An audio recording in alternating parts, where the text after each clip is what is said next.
Penyakit bulai pada jagung itu bisa bikin gagal panen total. Tapi gimana kalau kamu punya battle plan buat melawannya? Oke, di sini kita akan bedah tuntas strategi lengkap untuk melindungi ladang kamu. Yuk kita mulai? Sebelum kita melangkah lebih jauh, kita harus sadar dulu resikonya apa. Angka ini 100%. Ini bukan main-main. Ini adalah potensi kerugian panen akibat serangan penyakit bulai yang parah. Betul, 100% gagal panen total. Nah, itulah kenapa kita ada di sini. Nah, ini kan pertanyaan utamanya ya. Gimana caranya melindungi hasil panen dari ancaman sebesar ini? Jawabannya, ya, ada di sini. Anggap aja ini adalah panduan strategis buat kamu untuk mengubah ketidakpastian jadi panen yang aman. Setiap perang kan butuh rencana. Nah, ini dia rencana kita. Pertama, kita harus kenal dulu siapa musuhnya. Terus kita bangun benteng pertahanan. Kita siapin juga senjata-senjata organik dan kimia. Tahu kapan harus ambil tindakan tegas. Dan terakhir, kita gabungkan semuanya jadi satu strategi yang solid. Oke, kita masuk bagian 1. Kenali musuh. Ini aturan dasar di semua pertempuran kan? Kamu nggak bisa ngalahin sesuatu yang nggak kamu kenal. Jadi, yuk kita kenalan dulu sama si penyakit bulai ini. Oke, nama kerennya sih Peronosklerospora maidis. Tapi, yang paling penting kamu tahu tuh ini. Jamur ini tuh kayak predator.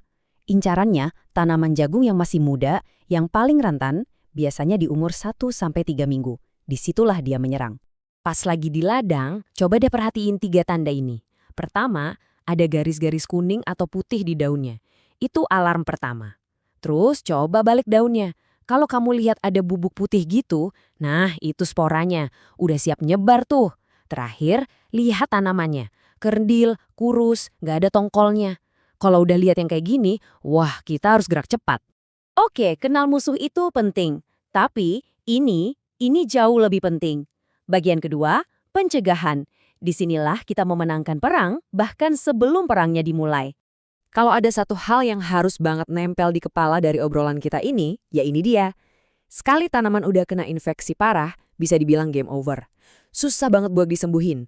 Jadi pertempuran yang sebenarnya itu ya di sini, di pencegahan. Anggap aja ini cara kita menyiapkan medan pertempuran. Setiap langkah ini kayak kita bangun benteng. Varietas yang tahan penyakit itu tentara elit kita. Tanam serempak itu memotong jalur suplai musuh. Rotasi tanaman itu bikin mereka kelaparan. Terus, atur waktu tanam itu artinya kita menghindari perang pas musuh lagi kuat-kuatnya. Dari semua cara bertahan tadi, yang satu ini nih juaranya. Kuncinya, perlakuan benih. Ini tuh kayak ngasih tiap benih satu perisai super, bahkan sebelum dia ditanam. Ini pertahanan paling kuat kita. Titik. Oke, bentengnya udah berdiri.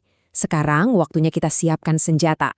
Kita masuk bagian 3, senjata organik dan hayati. Yuk, kita lihat gimana caranya alam melawan alam. Nah, di gudang senjata alami kita ada 2 pilihan utama. Pertama, agen sayati.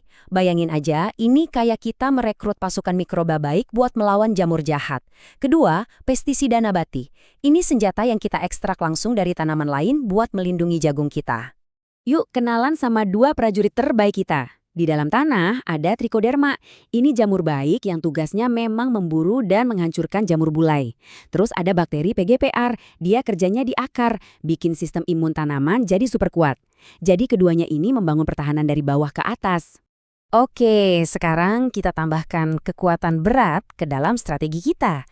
Bagian keempat, dukungan senjata kimia.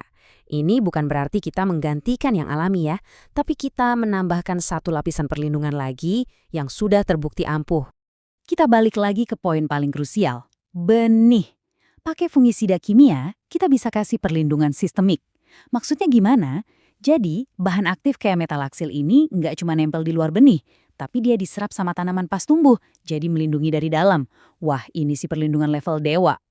Nah ini penting banget buat dipahami. Karena banyak yang salah kaprah di sini. Fungisida yang disemprot ke daun itu fungsinya kayak perisai, bukan obat. Dia bakal melindungi tanaman yang sehat dari spora-spora yang berterbangan. Tapi dia nggak bisa menyembuhkan tanaman yang udah terinfeksi dari dalam. Ingat ya, perisai bukan obat.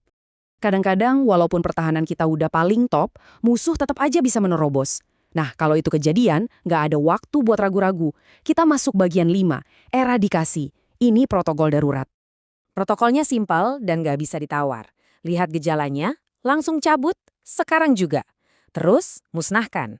Bawa jauh dari ladang, bakar, atau kubur dalam-dalam. Jangan pernah berpikir buat menyelamatkan satu tanaman itu. Pikirkan nasib ribuan tanaman lain yang harus diselamatkan. Oke, kita udah bahas semua kepingan puzzle-nya. Benteng, senjata, protokol darurat. Sekarang, yuk kita satukan semuanya. Bagian 6. Strategi pertahanan terpadu. Beginilah kira-kira battle plan lengkapnya dari awal sampai panen. Coba lihat deh, gimana di tiap tahap itu metode organik dan kimia bisa jalan bareng, saling mendukung. Sebelum tanam, kamu bisa kasih tanah kompos, trichoderma sambil benihnya dilapisin metalaksil, pertahanan ganda kan? Pas menanam, benihnya direndam PGPR buat menambal imun, sambil memilih varietas yang memang sudah tahan. Selama perawatan, semprotan nabati bisa jadi penjaga rutin, sementara fungisida kimia jadi tameng ekstra kalau risikonya lagi tinggi. Dan lihat tuh, kalau gejala muncul, tindakannya sama, nggak peduli organik atau kimia, cabut dan bakar, nggak ada kompromi. Jadi, intinya dari semua rencana perang kita ini apa?